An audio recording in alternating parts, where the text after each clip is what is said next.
Have you ever tried to accept something and ended up feeling worse? It's not your fault, really. What's really happening is about energy, perception, and a subtle separation from your true self. Let's break it down. Let's say something happens that you don't like. Something happens in your external reality, and you don't like it. And that's okay. That's fair. Essentially, what is happening from an energetic level is that the way that you are seeing, perceiving, and viewing whatever has occurred, your perception or observation of it is on a lower frequency. The thing itself, whatever happens, is neutral. But your perception, your takeaway, it's of a lower frequency.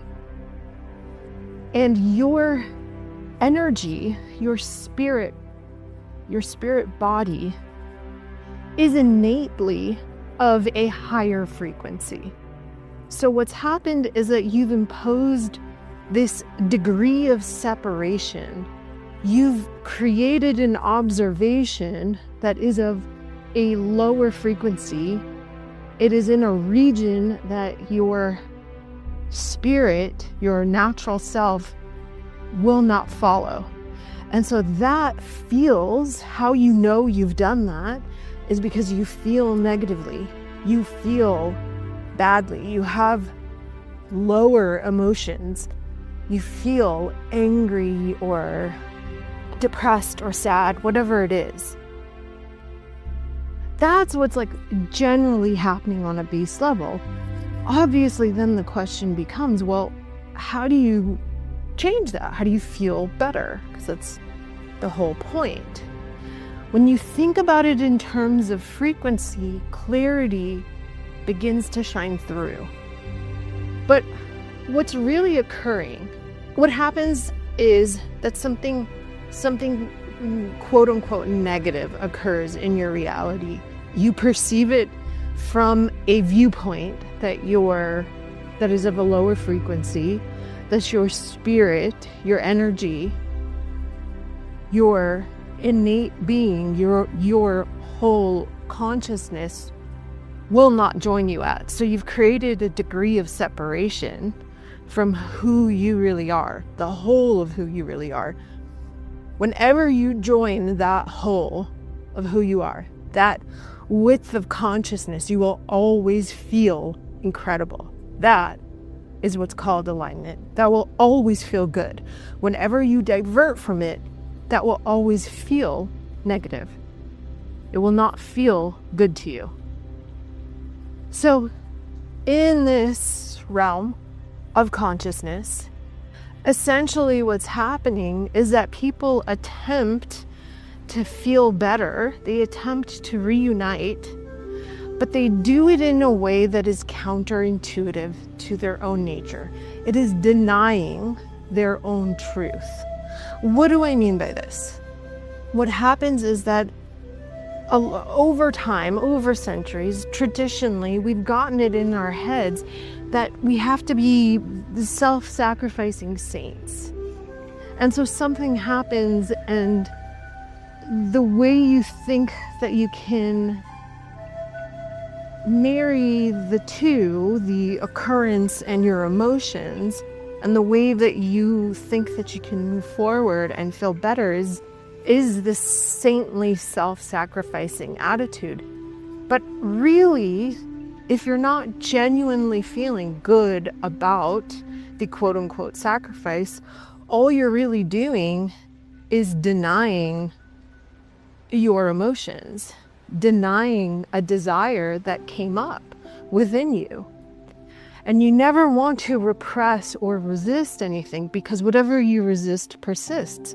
So it's not going to lead you to a long-term solution, a genuine feeling of actual alignment and feeling better. So what do you do? Well, the first step is to acknowledge that all that this has done is sprung up a new desire. Whatever has occurred has just sprung up a new desire within you, and that desire is very real. So here is exactly the pinpoint of nuance, the subtlety that exposes where that frequency separation has occurred. Again, it's not that you're meant to just accept whatever is coming your way and self-sacrifice in order to close that frequency gap, in order to rejoin that higher frequency self.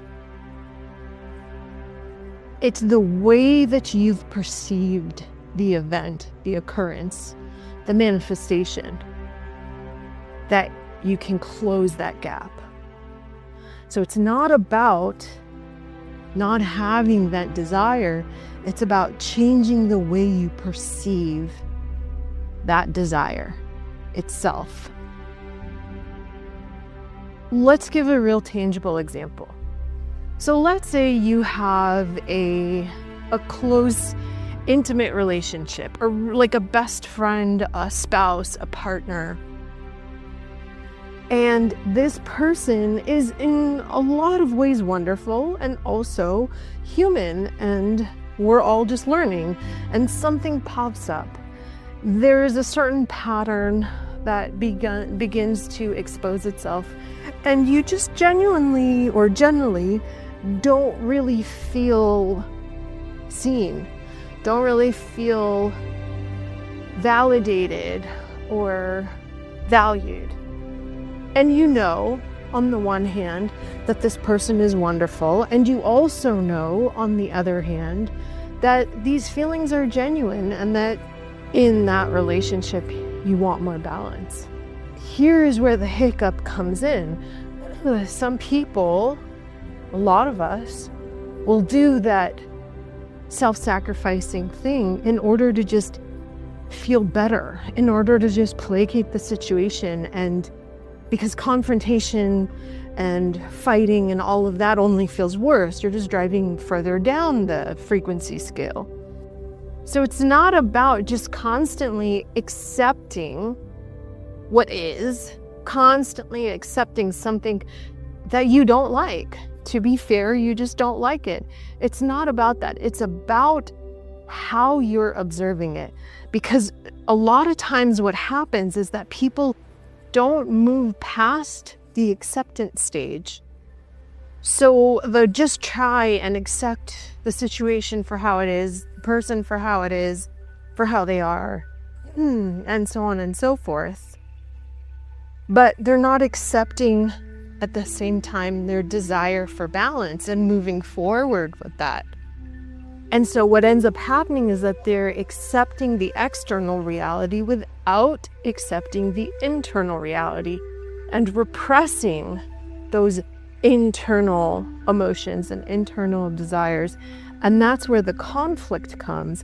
That's where that repression will just keep building up, and it will come out at some point. That pressure will release. So the subtlety is in realizing that the real reason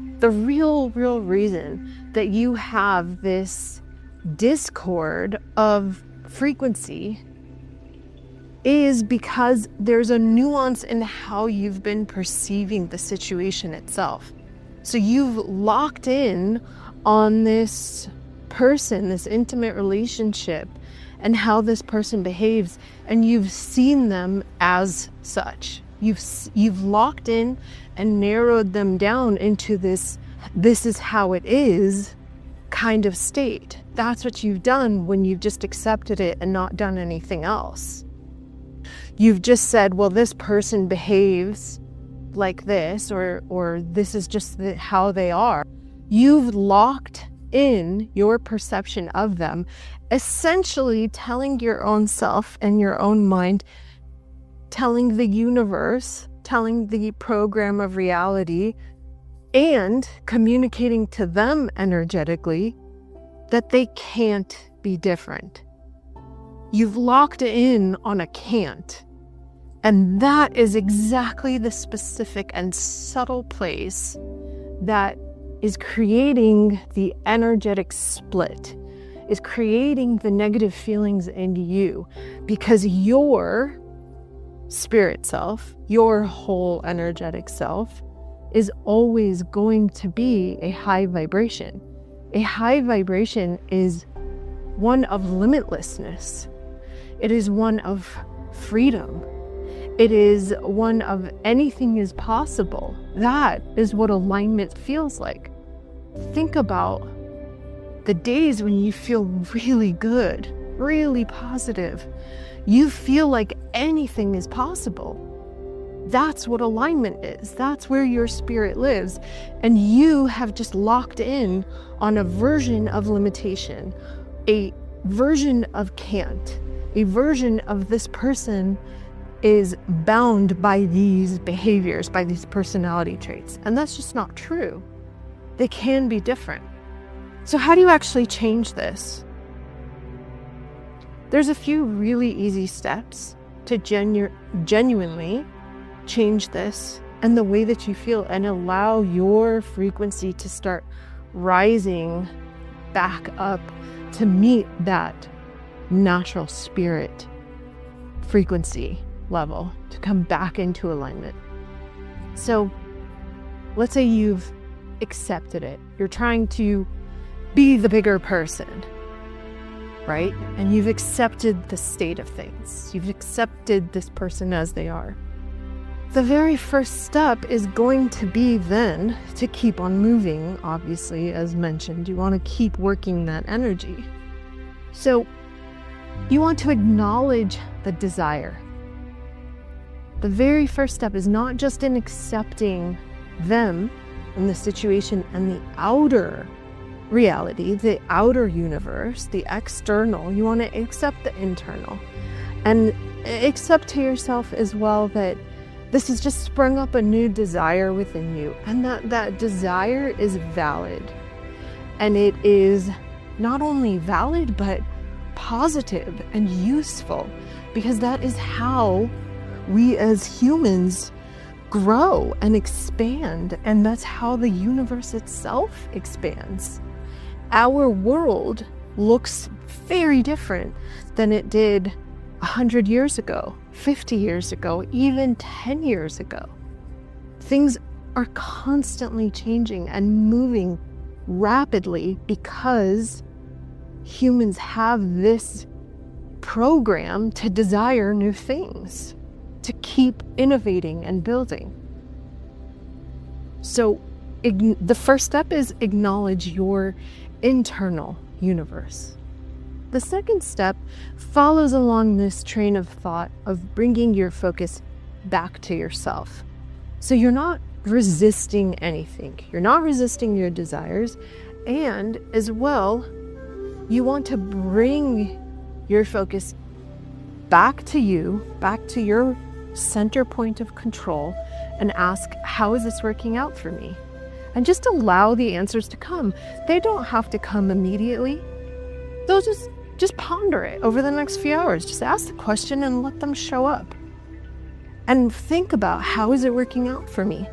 Well, you know what? This is a point of practice for me to come back to myself, for me to remember my own point of control, my own center.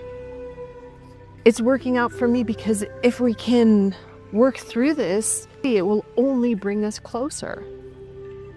Well, it's working out for me because I'm learning not only how to love others more, but to love myself. How else might it be working out for you? It might just be giving something for you to talk to your therapist about. Look for all the ways that it's genuinely working out for you. All the ways that it's just helping you. Sometimes these little hiccups, these moments of feeling something intensely, just remind you that you're alive. Sometimes that in and of itself is a blessing. Again, it can take however long it takes. Just ask the question, ponder, be curious, let it be there, and let the answers come as they will. Once you come up and kind of break up some of that surface tension, realizing that there's a lot of ways that even though this feels negative, it's also working in your favor. The next thing you want to do is just realize that all you've done in your perception of what happened, in your observation of this person, of your spouse in this example, is you've locked them in to a specific way of being. You've placed limitations around them. You see them as preoccupied with work, for example, and not really paying enough attention to you, and you've locked this pattern in as part of who they are and how they will consistently appear to you and show up for you. Reduce that down to its simplest form. All you're doing is telling yourself that they can't be like this, that you have a desire for them to show up in a balanced and loving way, and they can't do it. So all that you want to do in this third step is just remove the can't. Say you have a desire that they show up in a balanced and loving way, and they can. They can do that. They can be that. We live in an infinite universe with infinite possibilities. There's infinite variations of all of us, and that variation is not that far away. This person is wonderful in all these other ways. They can show up like that. And so now you just want to finish off the steps, the train of thought with can. So you just want to say things to yourself as you move about your day like, they got this. They've totally got this. I've seen them change so many times. I've seen them recalibrate. I see them recalibrate in their business. I see them recalibrate in travel. I see them be flexible and change in all of these different ways. I know that they have the same guidance and support as we all do. This can all work out for so many people. I see it all the time. I see how smart this person is. I've seen how many times this person is really intuitive and exhibiting that nature. They've totally got this. They can do it. And then just go do something else. You're not sitting around waiting for them to change. You're not even trying to force a change. You're not even trying to overpower their nature. You're just leaving a little bit of a crack in that wall, in that boundary, in that cage that says can't. And that is all you're doing, is you're just opening that door a little bit and saying, you know what? They can. They've got this. They can achieve balance. I know they can. They've got it. And this works for anything, even more extreme situations or heightened emotions or really intense feelings. This works for anything you've placed a limitation on. Even if you just are so fed up with someone and you genuinely just don't want them in your life anymore and you just want them to walk away, you can work through the process and recognize that, yeah, they can. People fall out of touch all the time. People move on all the time. That can happen. So all you're doing, again, to sum up, is walking yourself through a process in which you allow yourself to reunite with the energy of possibility, with the energy of freedom, limitlessness, boundlessness. Anything is possible. Anything can happen. That is the energy of alignment. That is how it feels in alignment. That is where your spirit self is always constantly living. That is your innate environment. And when you've taken that with your mind, when you've taken something and perceived it or observed it in a lower frequency of confinement or limitation or separation, it feels negative, and all you're trying to do is take the subject of that focus and poke a few holes in it and say, you know what? It can. There are possibilities here. Crazier things have happened. And this is just a very simple way to walk yourself up through that frequency ladder. If you like perspective shifts like this, then check out the Aligned newsletter. And if you want a one-on-one session to work through whatever may be happening for you personally, then check out the link below.